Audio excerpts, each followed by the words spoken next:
Oftentimes, parents will choose to turn their heads and think that what's happening in the public school system and in culture is not infiltrating into their child's school. Maybe they live in a small town or they just have a small school that their child is in. What are you seeing happening across the board?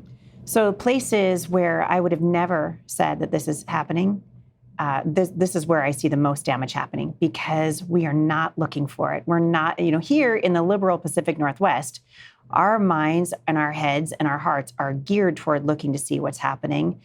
But there are other places in the country where parents feel safe. They feel safe from the progressive agenda. They feel safe from comprehensive sex education. And I just want to shout from the rooftops, your children are not safe as long as they are in a public school. It doesn't matter if there are Christians teaching your children, they are bound by curriculum. So when a school board chooses curriculum, the teacher does not get to choose whether or not they want to choose that curriculum. The curriculum is given to them and they are required to teach it. I have several friends who are teachers in the public schools. And as I've watched the last 5 years especially, I am seeing teachers who love teaching resigning from their positions because they can no longer stomach what they're being asked to teach children. Parents cannot afford to look away.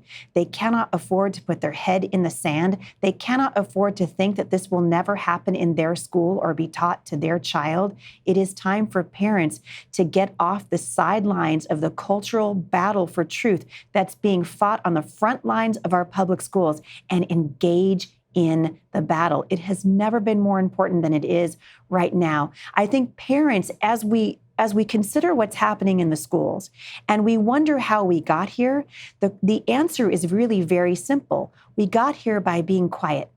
We got here by pretending that this wasn't really happening, or maybe it's only happening in Massachusetts, or maybe it's only happening in the most liberal counties in California, but this is no longer the case. And so parents who are looking and seeing just the beginnings of a cultural battle coming to their neck of the woods or coming to their library or coming to their public school, even into their grade schools, even into their public kindergartens, I promise you, if you're seeing a little tiny bit of it, it's already too late.